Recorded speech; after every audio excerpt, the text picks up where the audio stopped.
वीर 18 साल का एक संवेदनशील और समझदार लड़का एक दिन इंस्टाग्राम पर यूं ही स्क्रॉल कर रहा था कि उसे एक प्राइवेट प्रोफाइल दिखी। उस लड़की का नाम था रिद्धि, उम्र 25 साल। ना फोटो खुल रहे थे, ना कुछ और दिख रहा था, लेकिन उस प्रोफाइल से एक अजीब सी मासूमियत झलक रही थी। वीर ने झिझकते हुए एक मैसेज भेजा, हेलो दी, आप बहुत खास लगती हैं, चाहे प्रोफाइल लॉक है लेकिन एक वाइब है आप में।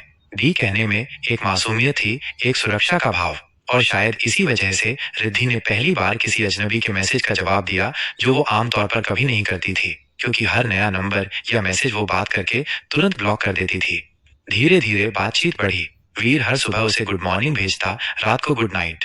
वॉइस कॉल्स, वीडियो कॉल्स, मीठी बातें और दिल के राज।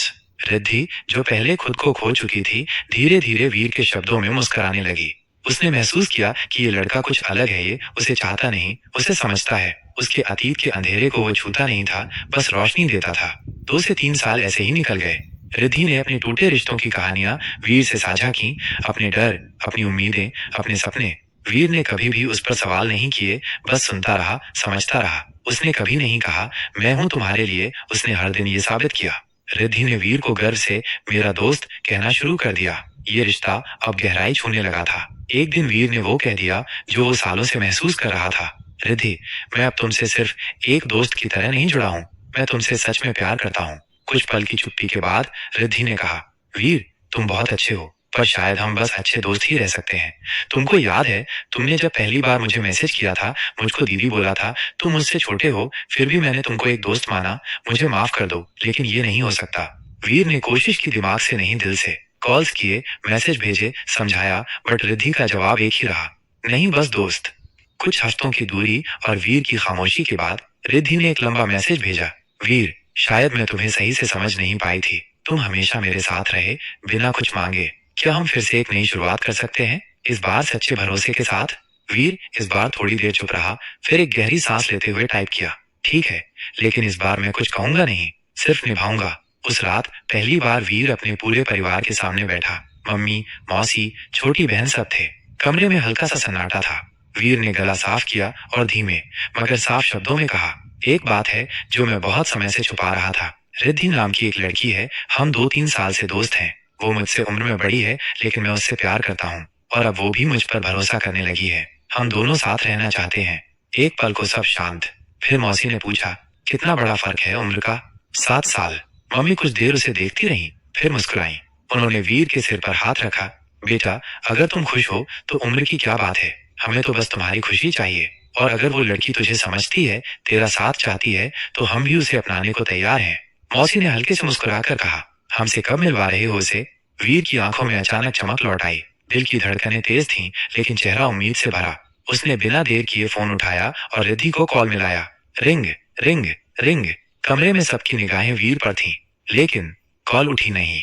वीर की मुस्कान हल्की सी हिल गई। उसने दोबारा कॉल किया, फिर तीसरी बार, लेकिन कोई जवाब नहीं। कमरे में अब एक और चुप्पी फैल गई, इस बार थोड़ी भारी। वीर ने फोन धीरे से नीचे रख दिया और मम्मी की तरफ हल्के से मुस्कुरा कर देखा, जैसे कह रहा हो, शायद बाद में बात होगी।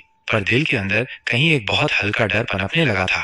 उस रात वीर की आंखों में रोशनी थी, एक सुकून, एक उम्मीद। अब सब ठीक हो जाएगा, उसने खुद से कहा था। पर अगले दिन सुबह जैसे ही आंख खुली, दिल बेवजह भारी था। पहला ख्याल, रिद्धि। वीर ने फोन उठाया। एक मिस्ड कॉल या एक गुड मॉर्निंग मैसेज की उम्मीद थी, लेकिन कुछ भी नहीं था। उसने खुद कॉल मिलाई, रिंग, रिंग, फिर भी कोई जवाब नहीं। शायद बिजी होगी, सोचकर उसने इंस्टाग्राम खोला। प्रोफाइल गायब। व्हाट्सएप पर गया, यू हैव बीन ब्लॉक्ड। शरीर में जैसे ठंड सी दौड़ गई।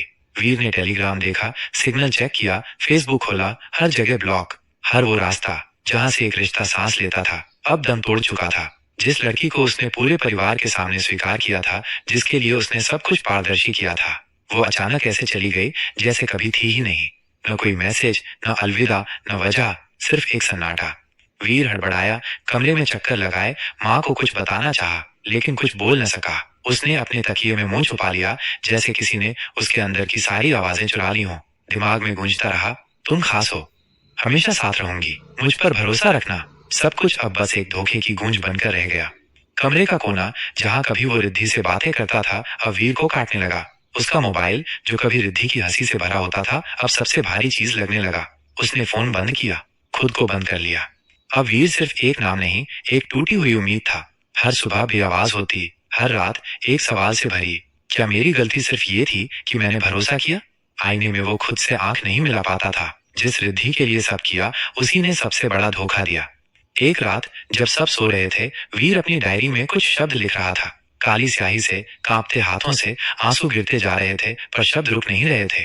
मैं टूटा हूँ, हाँ, लेकिन खत्म नहीं। हर वो आंसू जो मैंने चुपचाप बहाया, उसका हिसाब रखा है मैंने, और एक दिन मैं अपने हर एक आंसू का बदला जरूर लूंगा। बदला सिर्फ तेरे जाने का नहीं, उस यकीन का जिसे तूने बिना बताए तोड़ दिया। मैं वापस आऊंगा, लेकिन सिर्फ तेरी बर्बादी बनकर, कि जब तू देखेगी, तू तड़पेगी और मैं मुस्कुराऊंगा, लेकिन माफ नहीं करूंगा।